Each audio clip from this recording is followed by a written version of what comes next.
is. So home is LA, correct? Home is LA. New York was home. Yeah. Once upon a time, almost 10 years ago now, which is strange. Do you miss it here or not really?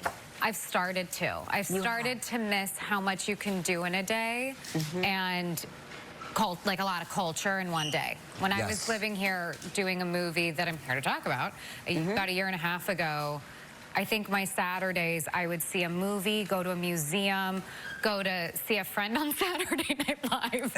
And it was just like a kind of an absurd part of the night. But I felt like I could do so much in a day, and I missed that culture and that rhythm. Yeah. And you can walk everywhere to get there, which is also nice. Yeah, not sitting in traffic for hours. So I hear when you were living here in years past, you were a realtor or you worked for a realtor? I worked for a realtor. Okay. Yeah, I was 19, and it was my summer jobs. I didn't want to work at a restaurant because I didn't think I'd be good at it. Sure. And I loved real estate, and so I really was a personal assistant to a realtor, but I had to get my real estate license so that they could pay me properly. You got the license. So I did. I think the amount of hours you have to spend doing the classes have changed significantly since. But it was like 70-something hours of class or something.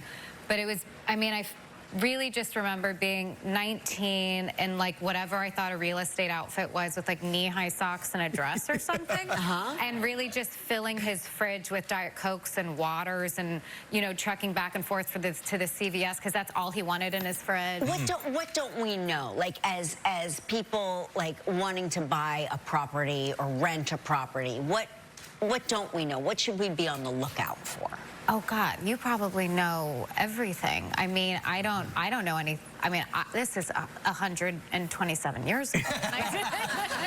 Was there a bed bug incident? There is yeah. So the other thing I did for him was, I mean, this is like me not even setting up homes and showing them the way you're supposed. That's really was my job. But he had bed bugs in his home. And he had bed bugs. My realtor, I mean, the guy I worked for. Sorry, Jared. I won't say your last name. Well, it can happen.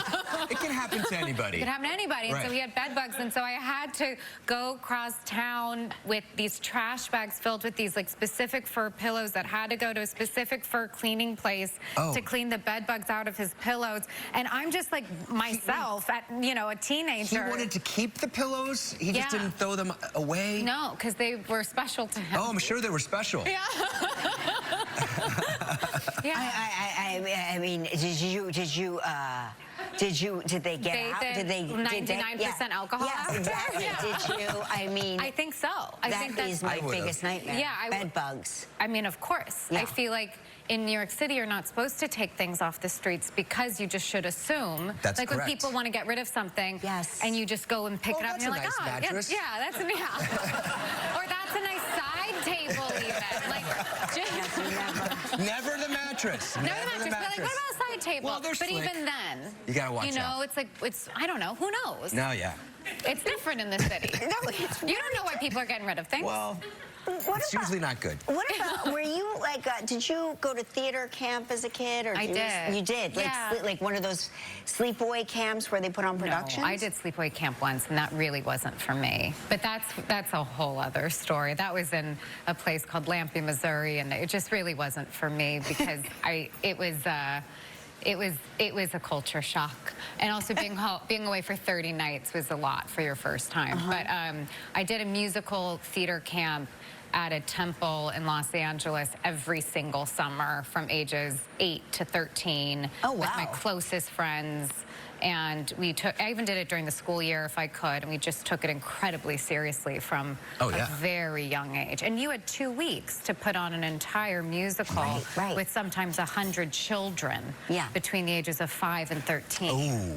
Could you imagine wrangling? And these were older, this older couple did it. And she was the choreographer, he was the director. And it was called Showboat Youth Theater. I think it might still be around, I'm not sure. But these plays that my parents had to sit through, multiple times every summer. I don't know about your kids. I don't know. No, we loved it. We loved it. Oh, I didn't. You didn't? It's a lot. You loved it. I loved it. I couldn't get enough. I was like, yes, we will be there.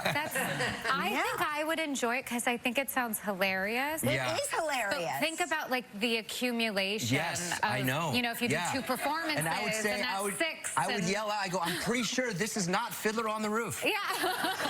We actually. Fiddler on the Roof was amazing, and you know it. It was an incredible. It was a disaster. It was incredible.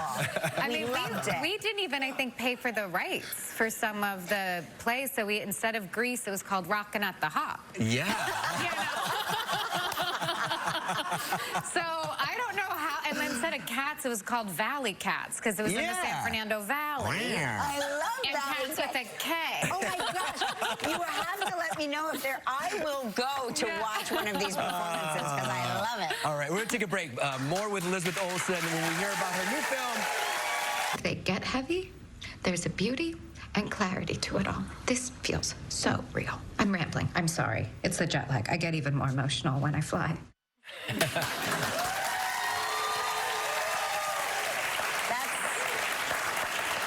Elizabeth Olsen starring as all of us.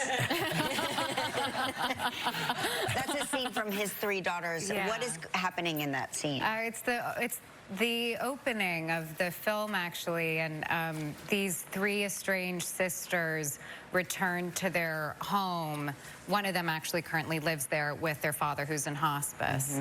And I hope that you can tell from that clip that it sounds like it is a very heartbreaking film, but at the same time, there's always humor.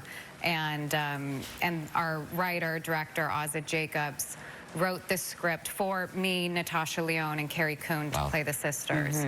And he's a good friend of mine and wrote it in this specific rhythm, and the whole film kind of has its own musicality, just the language, and it's just the 3 of us And the 3 sisters are very different people, different personalities. Very different, yes. Just as Carrie Coon and Natasha Lyonne are very different from myself. It depends on who I'm with for a long period of time, because if I'm with Carrie, I'll start talking like I'm in a mid-Atlantic sort of Gilded Age thing. And then if I'm with Natasha, everyone starts thinking that, people start asking me, where were you born again? I was like, Los Angeles. But for whatever reason, I'm starting to talk like I'm from Los Angeles. Didn't you know? I'm from the Valley. But we all found this pace together, where we all seemed related, but very different places from one another within the film itself. And they're all trying to manage things the best they can. The film's really about these personas, or these perspectives we put on the people in our family, that this is the role they play in the family dynamic. And then strangely, even if we don't believe that we are that role, we come into it and start performing it. And then you start, the performance of it starts to stress you out in moments like this. Like you said, this is all of us. Yes, This is definitely all of us. His Three Daughters will be in select theaters Friday and available on Netflix September 20th. Up next, Derek Huff. Tomorrow on Live, also from His Three Daughters, Carrie Coon.